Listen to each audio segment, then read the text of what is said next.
So on this channel, I often talk about painting as being made from decisions, brush marks. Today, we're going to talk about brush marks in isolation. I'm also going to try to show you how brush marks stack one on top of another and how paint behaves when it reacts and interacts with paint already on the surface. Ultimately, this complexity is what makes for confident, lyric, painterly painting. But it's often so complex that it overwhelms fledgling painters.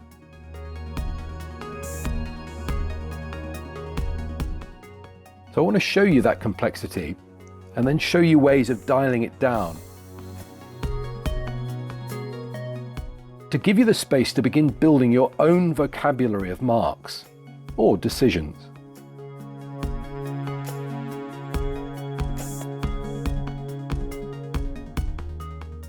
And this all begins by talking about the behavior of different brushes.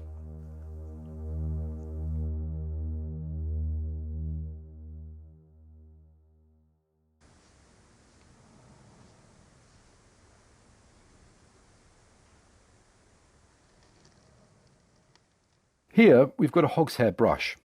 The shape is a filbert, which is very versatile. We can use it one way to achieve a fingerprint-sized mark, or turn it 90 degrees to achieve a thin, fine mark.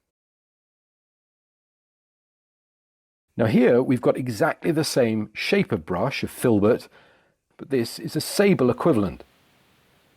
Now the difference here is that sable bristles are much softer, and because of this, as they bend to apply paint, they behave in a uniform way.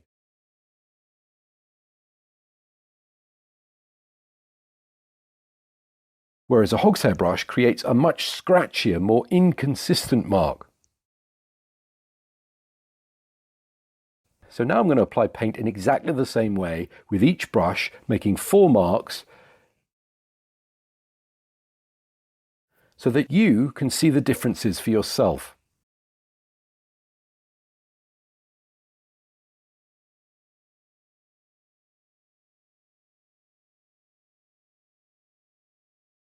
And when it comes to painting one wet layer on top of another, the difference is even more clear. With the sable's uniform bristles creating a smooth, even blend,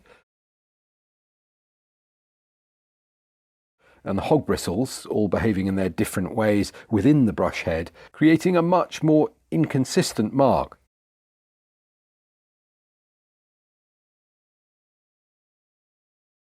Now, no mark is better than another.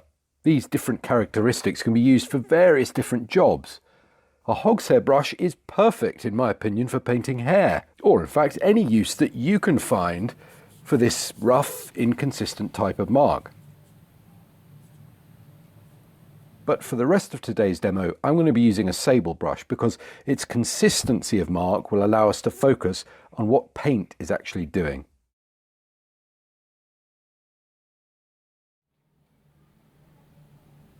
Here we've got a light ground and I'm applying a dark mark over the top. Rotating 90 degrees as you make the mark, you can create all sorts of idiosyncrasies, as well as getting those beautiful smooth blends you can see there.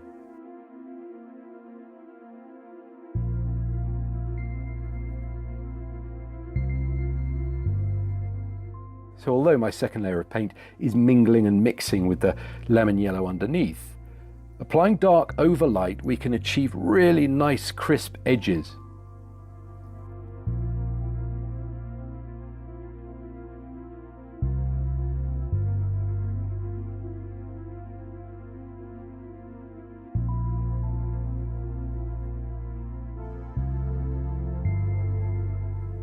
Now let's try the same experiment the other way up.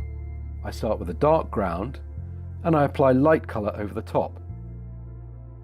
Perhaps you can see that the edge control here is not the same. The dark wet marks already on the surface overpower the light paint. And it is impossible to get that fresh, vibrant lemon yellow to shine through on top of this darker underpaint. So this sort of stuff is not necessarily a bad thing. These sorts of interactions are useful if we are aware they are going to happen and we know how to use them. So now let's step things up again and start with a wet ground. Applying a dark colour over light, we can see that these two colours still want to mingle with one another. And after only a couple of brush marks, what was a really rich, vibrant peach pink is diluted.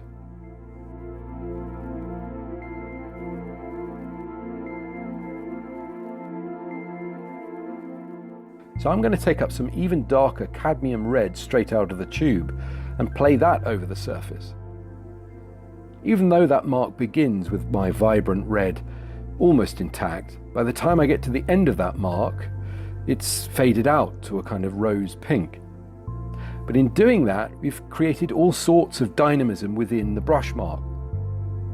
And as you become more skillful, you'll be able to use this to create dynamic forms in your painting. But the only way to predict this kind of stuff is to become more and more familiar with paint, which never quite does what you want it to do. This is great fun for more experienced painters, but if you're just starting out, it's so easy to be overwhelmed. So I'm going to show you some ways of dialing back that complexity while still enjoying the thrill and the beauty of painting wet on wet.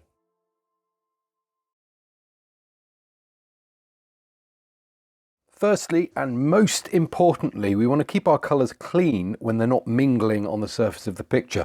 And the best way to do this is to clean our brush between paint applications. Just dip it once into your thinning agent. This could be white spirit, it could be turpentine or odourless thinners, which I'd certainly recommend, and then wipe it a couple of times on a piece of lint-free cloth or towel. This simple step will mean that the only colour mixing you do happens in front of your eyes on the surface of your painting and not on a confused and messy palette or a brush becoming increasingly loaded down with paint you didn't expect or didn't want.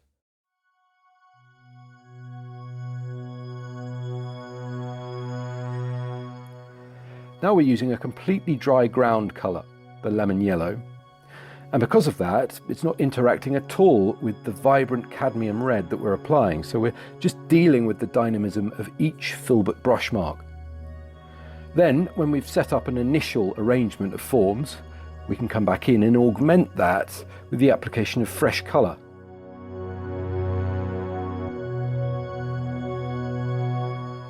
And by keeping my palette nice and tidy and my brush nice and clean between colour applications, I can be more sure of the ways my colours are going to interact as I apply them to the canvas, one on top of another. Now, if you've never been to this channel before, welcome to our experiment. This, by the way, is the Comparator Mirror, which I normally use to shorten the distance between seeing and painting. Looking over it, the difference between my marks and the subject become clearer than ever. And I have to make a decision, as I would with any painting, about the balance to be struck between what the mark is and how much it describes.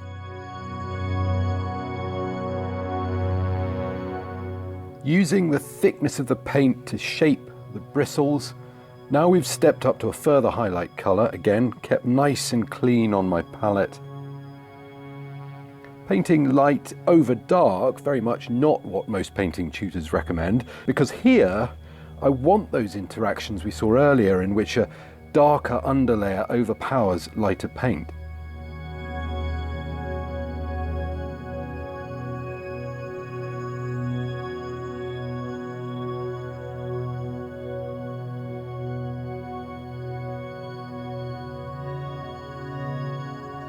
Giving myself the time to notice how each new paint mix interacts with the paint already on the surface. Then, switching to dark on top of light, I have a bit more control again, and I can pare things down and achieve a bit more order in whatever picture I'm painting.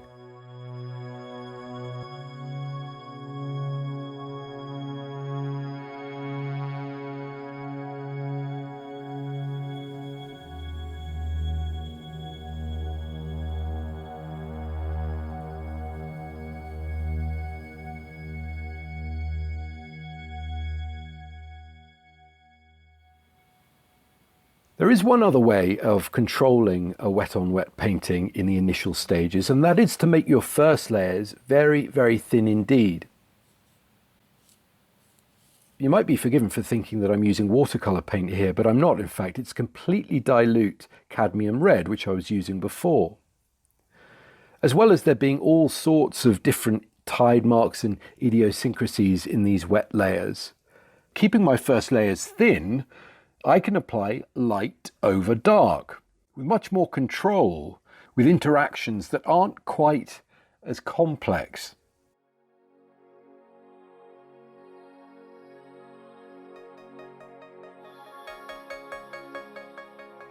Because the paint's so thin, I don't have that feeling of trying to wade through a swamp with paint thickening up on my brush, going where I didn't want it. So the thinner you keep your paint, the more predictable it will be. And of course, it's up to you to decide how predictably you want paint to behave.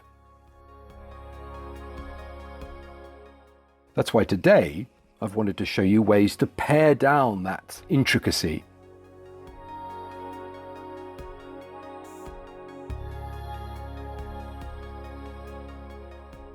So let's run through 4 critical points to remember when painting wet on wet.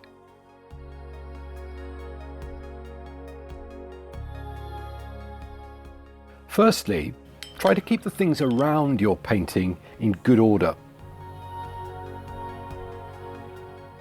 Keeping pre-mixed colours separate from one another and using its thickness to bring your brush back into a uniform shape each time you take paint from that palette.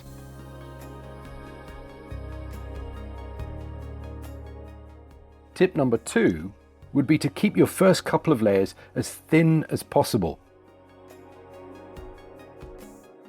Keeping them thin means that they don't interact too much with the fresh layers, allowing you to amp up the dynamism of those first couple of layers without disturbing them too much.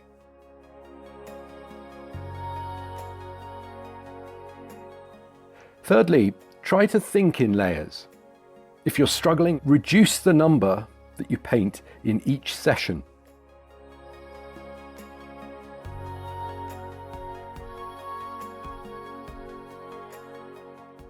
Remembering that for added control, you want to work fat over lean and dark over light.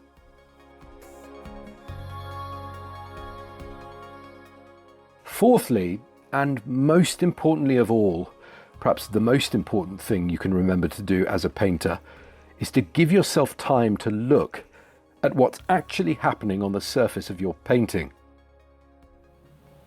This is the secret to working with paint. What I'm getting at is that balancing a mark between what you wanted to describe and what it wants to be, well, that's probably the greatest skill a painter can possess. And that only happens with an understanding of how paint is going to roll off a brush and onto a canvas in the first place.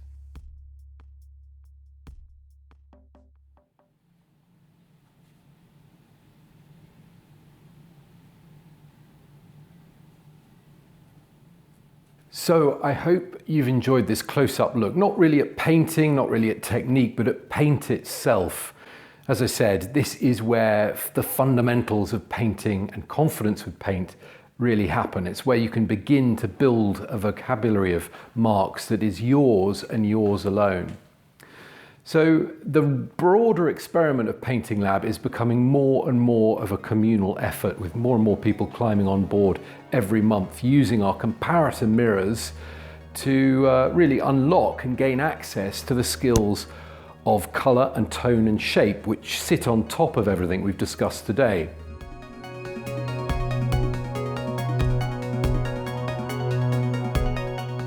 So because more and more people are lending their voice to this experiment, I think it's right to sign off with another testimonial from someone.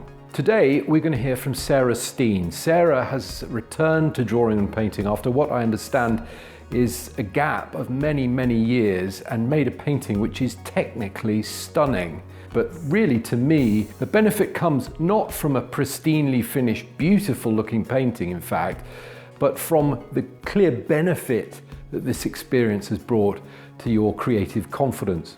I'll be back very soon with a giant comparator mirror build, which, if it works, I'm going to use in our challenge series. So until then, of course, good luck with your attempts to draw and paint, and I'll see you very soon.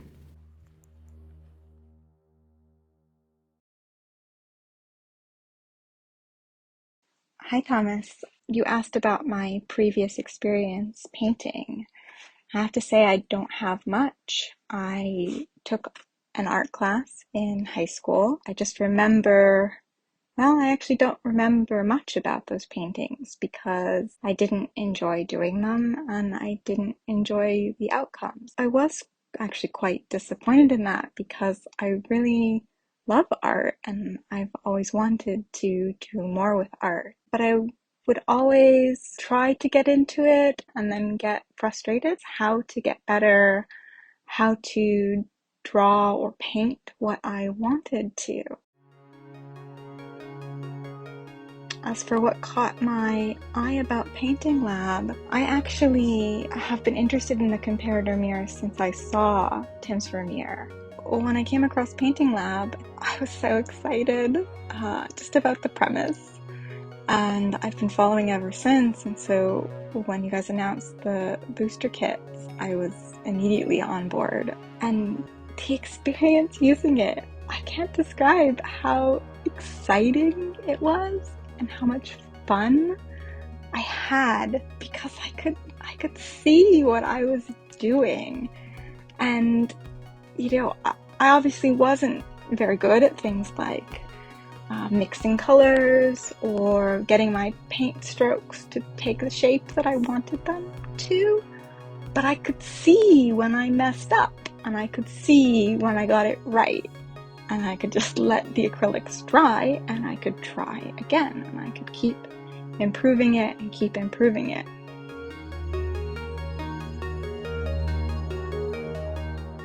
And so this demystified painting where I could just sit down and get absorbed in the process. It was still me doing the painting, but I basically had an instructor with me. It was direction in what way to go. It allowed me to see the roadmap of how to make this painting. But it's still my painting. I still painted that. I kind of can't believe I painted that. I go and I look at it periodically and I think, I really painted that? I'm so excited. I'm already getting prepared to do my second painting. I'm going to do a landscape this time, and I just don't think I'm going to stop anytime soon.